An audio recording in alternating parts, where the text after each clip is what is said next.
It's finally time, and I am so excited. I have been saving my Roma tomatoes for weeks now, just waiting to have enough to do a full canner load for crushed tomatoes, and today's the day. They've been defrosting, so we're gonna get to it in a minute. Welcome to Grow and Preserve. This is Carter, and I'm thrilled you're here today.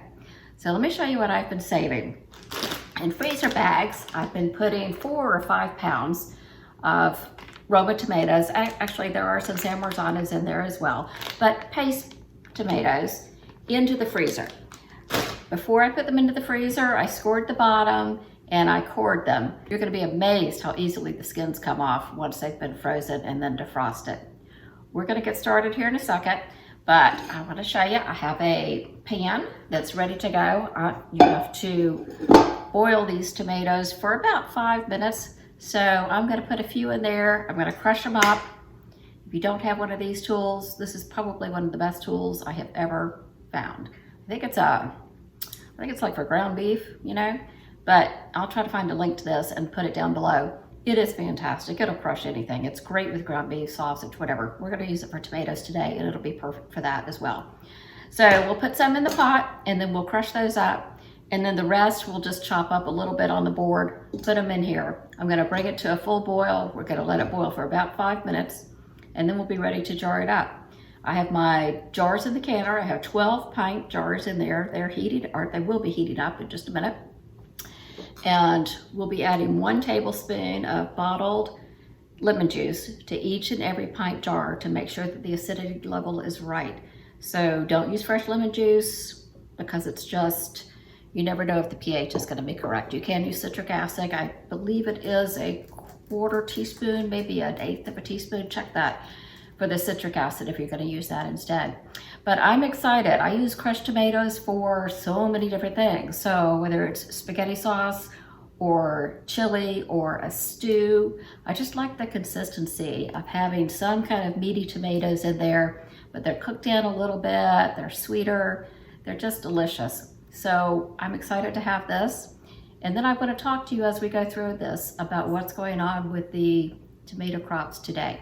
So we'll get into that in a minute. And I'm going to pull things out and get started. I'll be right back with you. I want to take a moment to have a little bit of a serious chat about tomatoes. So forgive me for this, but I think it's information you need to have. This is a Bloomberg article that I will post below. It was published August 15th. So I'm just going to read you a couple of little snippets of it so that you get the main idea. And this is the reason I work so hard to make sure that I have plenty of tomatoes to can and that I get it all done. So here we go. California leads the world in production of processing tomatoes. The problem is the worst drought in 1,200 years is forcing them to grapple with a water crisis that's undermining the crop, threatening to further push up prices from salsa to spaghetti sauce. Yields are way off this year, according to a farmer. Coupled with drought, we've had high temperatures, and that in itself creates an issue where the tomatoes are so hot they just don't size properly. So you have a lot of tomatoes on a plant, but they're smaller, and it's only getting worse. Higher temperatures will shrink supply of processing tomatoes in key regions in the next few decades, with the US, Italy, and China expected to decline 6%, according to an academic study published in Nature Food.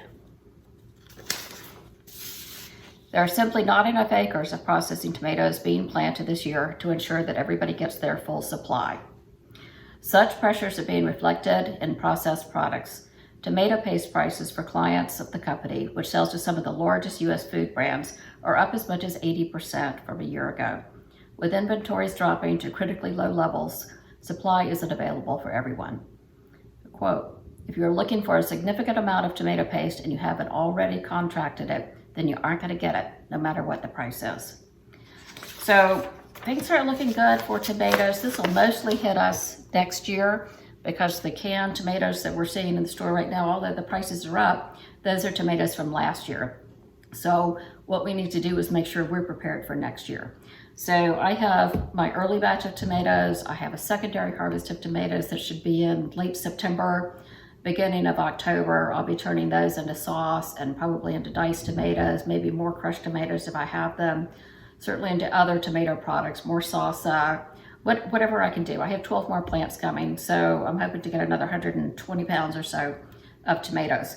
So if you don't have that many tomatoes, no big deal, go buy it now. Just make sure that you have it on your shelf, because next year we don't know what we're gonna get, and the quality certainly will not be what you're used to, no matter the brand. So make sure to stock up. That was my little piece of, I don't know, sullen advice. Anyway, that's it. We're gonna get on to processing tomatoes now. We're gonna have a good time with it. All right, let's open the bag.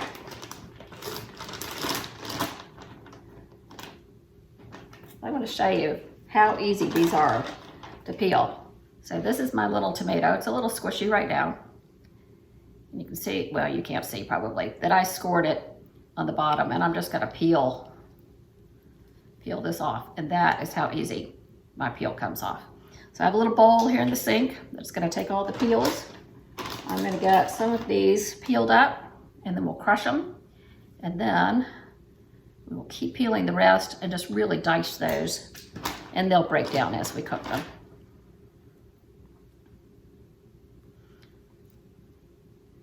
So, you know, the normal way the books tell you to peel your tomatoes is to put them in a boiling water bath, dunk them in for a little bit, then put them in an ice water bath, then peel them. And it comes off really easily, but I find that so messy. So when I'm doing something like crushed tomatoes, or sauce, or paste, or enchilada sauce, or something where the product doesn't need to be a good firm tomato, like in diced tomatoes or salsa or something like that, I love to freeze them. I mean, the skin just comes right off. So I'm gonna get going on these a little bit. I'll bring you back when we crush them up, and then we'll get going. These are so easy to peel when they're defrosted from frozen. That took no time at all. I have about 3 pounds in there. I'm just going to show you what a great job this does.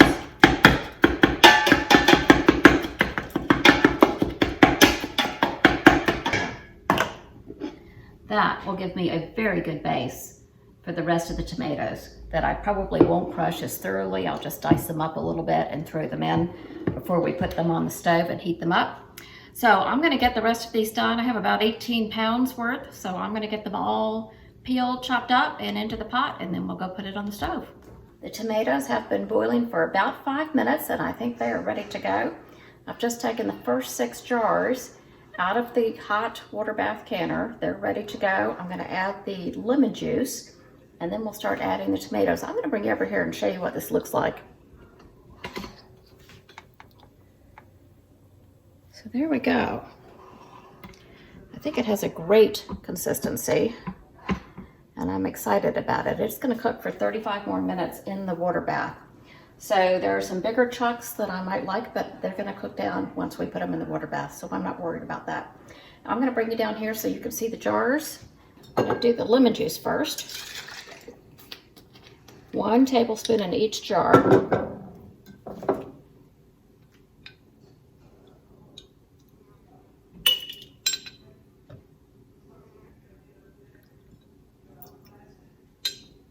You can add salt to these tomatoes. I'm not going to add salt. I like to add all my seasonings when I'm cooking. Just because, you know, if I'm doing it with maybe some chorizo or something, it's already salty enough.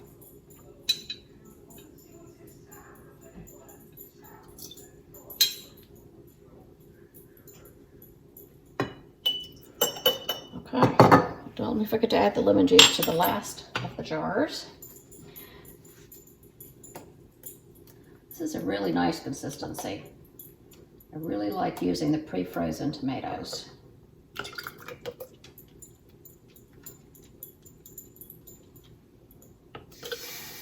Okay, I'm going to go to a 1/2 inch headspace.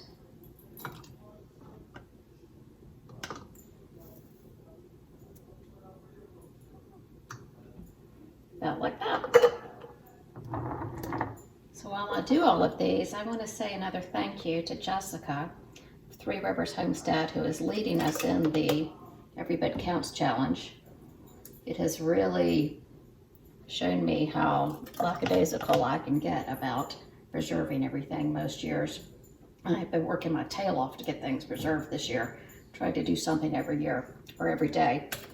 I haven't shown everything I've done in the past week or so because there have been a lot of repeats I've already shown you, drying herbs, drying tomatoes, making pickles, pickling peppers.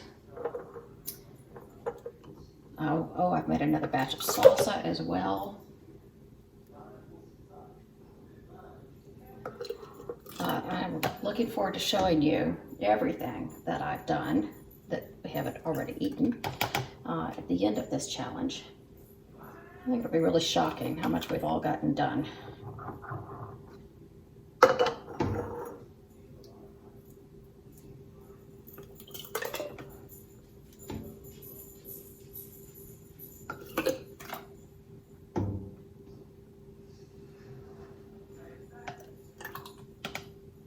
These will separate a bit once they come out of the canner, but that's to be expected because they're not really stewed and cooked down, and I'm okay with that.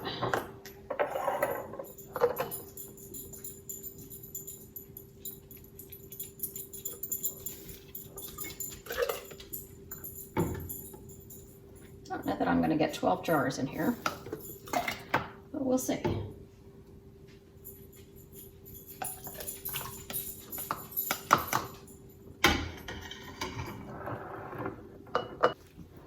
All right, I'm going to get the rims wiped on here with a little white vinegar, clean paper towel, so that we can get a clean surface for the lids.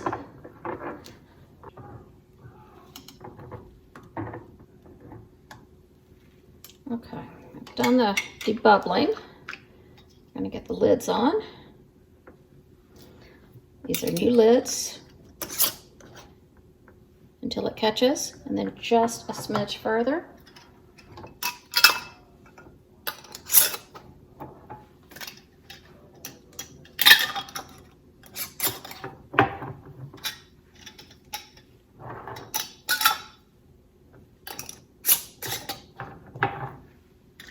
I'm going to get these into the canner, pull out the next round of jars, and I'll be back when we're getting started. I ended up getting 11 pints out of 18 pounds of tomatoes. Isn't that beautiful? So I'm going to put this in the canner. I'm going to turn the canner up to high, bring it to a full boil, set the timer for 35 minutes, and then when the timer goes off, I will turn the canner off and take the lid off, and we'll let them come down slowly so that we don't have any issues. Okay, these are done coming out of the canner. See, there's a little separation at the bottom, but that's not bad. Everything is starting to seal. So again, I'd like to thank Jessica, Three Rivers Homestead, for her challenge. It has really helped me get so much done. And I want to thank you for being here. I hope that you'll take a moment to like the video, to subscribe, and to come see me very often. I look forward to it. Thank you so much. Bye-bye.